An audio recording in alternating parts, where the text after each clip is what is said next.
with an update on a rumored WrestleMania match for John Cena and more. This is Wrestling Hub. My name is John, and you're watching the Wrestling Report. Before we get into the rest of the video, make sure you subscribe to Wrestling Hub and turn on all notifications to stay up to date with everything in the world of pro wrestling. Also, don't forget to follow us on Instagram at Wrestling Hub Official and follow us on Twitter at Wrestling_Hub.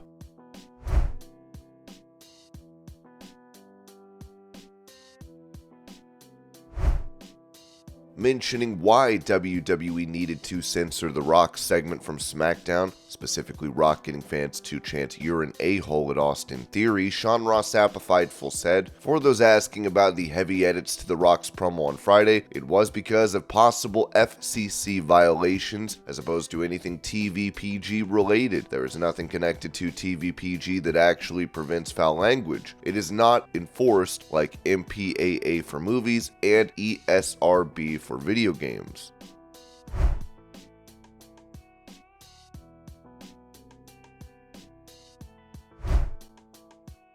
Speaking of The Rock, he said this about the reactions to his return on SmackDown, writing, I'm still completely blown away by this crowd reaction in Denver this past Friday night on SmackDown. My appearance was a 100% surprise to everyone, and this crowd of 14,000 erupted with the roar of 100,000 strong. Top 5 loudest crowd reaction of my career, which I was like, holy sh when I walked out. I'm so grateful and humbled by this. I never take it for granted, and coming home will always be sacred to me. Thank you, my guy Pat Mack, the talented Austin Theory, WWE family backstage, Team Rock behind the scenes, everyone who joined us to go all in. But most importantly, thank you with all my love, gratitude, and respect to the people. Our connection is real, electrifying.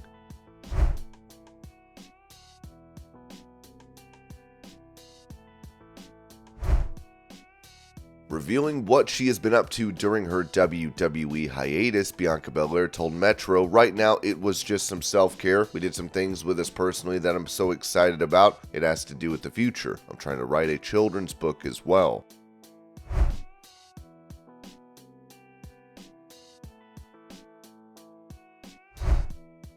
Giving an update on WWE plans for Dragon Lee, BWE posted on X that Dragon Lee being discussed for a match on Raw next week.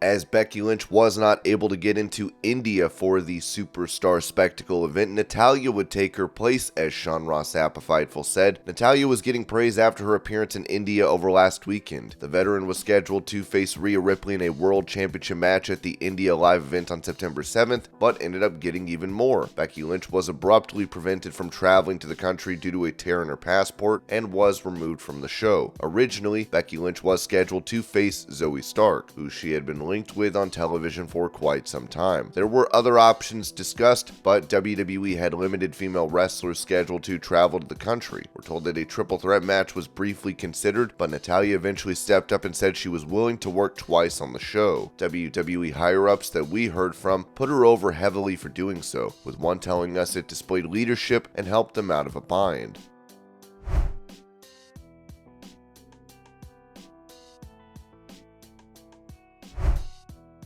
Recalling the issues that came with re-establishing the Judgment Day after Edge was kicked out of the group, Rhea Ripley told India Today that there was never really a discussion about it. I think we just all felt the same way. It was hard at the start because we started with Edge, then we took Edge out because we didn't like being bossed around, and we took Finn in. Unfortunately, as soon as we did that, I got injured. I got taken out for a bit, so I wasn't there to be there with the boys and build this new Judgment Day that we were trying to make and accomplish and put over for the crowd."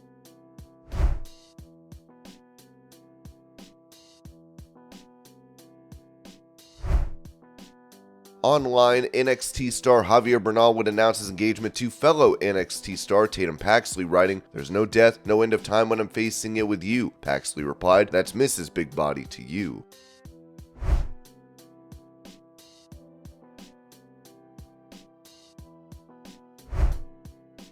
With him previously seen working as a handler for the Jungle Cruise at Disneyland, Joey Ryan has been spotted working as a part of the Horror Night attraction for Universal Studios. Of course, last time it was found out where he was working, fans contacted the theme park, which led to Ryan being terminated due to his past sexual misconduct allegations from those in pro wrestling.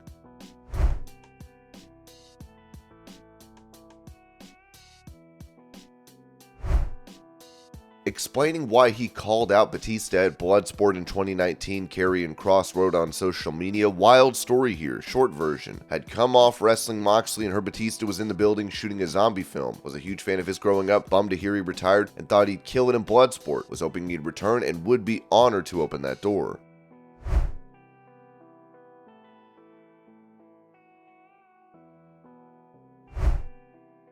On her Instagram story, Cassie Lee would announce an appearance for World Series Wrestling's Full Throttle Tour, which will take place from October 6th through the 13th.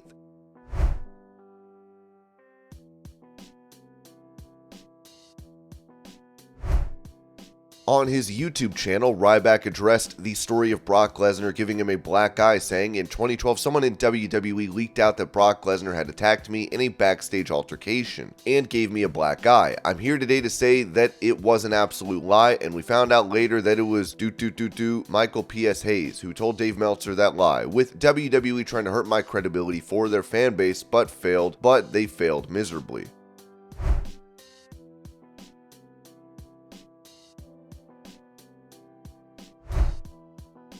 With him returning to action for Impact 1000, Devon Dudley apparently has interest in ending his in-ring retirement. Previously, he said this on Busted Open Radio regarding his physical troubles. "I've had some health issues, and I think that's one of the biggest things for me, because the fact that I had the stroke in 2020 and I almost didn't make it, I wouldn't be here right now if it wasn't for my wife, who I love dearly, and who really, saw that I was having a stroke. The stroke is a very silent killer, and to go through that, and to be able to only have 25% on my left side, and then had to go to rehab, 2 or 3 different rehabs to rebuild that up, and then my personal trainer really helping me to go back to where I was, and then all of a sudden, only 6 to 7 months later, to now go through back surgery. I had L4, L5, and S1 pretty much fused with titanium bolts and everything. So to go through all of that within a short period of time, within each other, and now all of a sudden having the opportunity to get back with Bubba, and to be on the 1000th episode of Impact, and to relive the glory that we once had, I think it's great. I'm really looking forward to this, and see how much I've got left.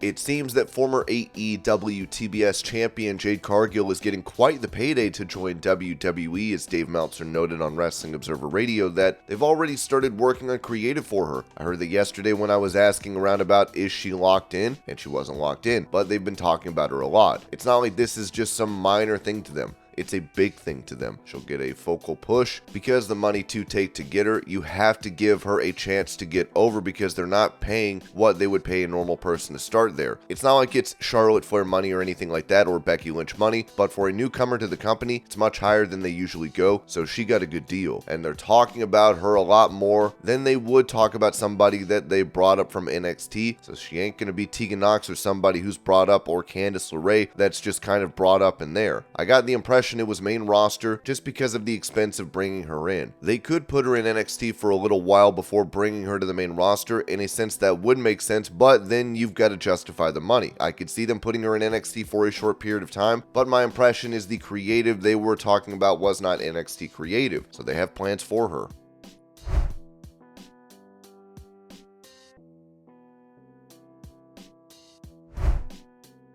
As it was previously reported that LA Knight and WWE have not come to terms on a new contract, and that they are apparently far off on money, Kevin Nash would discuss this on his podcast. I had read different things where he took a shot at me, and I said, "How's that really taking a shot at me?" I said, "So what you're basically saying is this is a guy that basically is a bottom feeder. I mean, the guy, it took him 29 years to get over, so he's gonna make mistakes along the way, because he wasn't like he had any kind of clear-cut pattern or plans to make it. Besides, he figured The Rock and Steve have been gone long enough that he would just do their I see where he's up for a new contract. So I called Triple H. I said, what's the deal with this?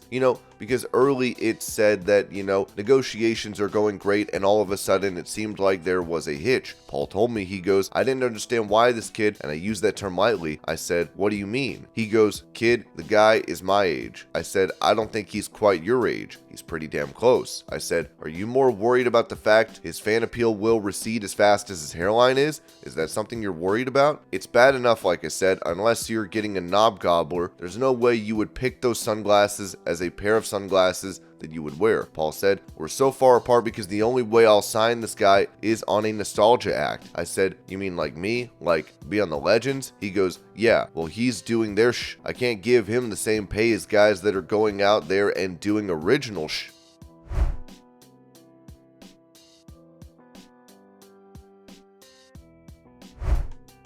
When it comes to a potential match that has been rumored for John Cena at WrestleMania, it was said that a rumor is going around that John Cena is slated to wrestle Austin Theory at the Royal Rumble or WrestleMania. Ringside News reached out to confirm this story making the rounds, and we were told by a tenured member of the creative team that this is not the plan. It was previously reported that John Cena's current WWE run could end early if the Screen Actors Guild and American Federation of Television and Radio Artists strike comes to a resolution. It is not expected that Cena will have to cancel any of his scheduled SmackDown appearances. John Cena will also go to Saudi Arabia on November 4th for the WWE Crown Jewel event. Ringside News was able to confirm that Cena will be at Crown Jewel. His opponent for the show has not been confirmed at this time.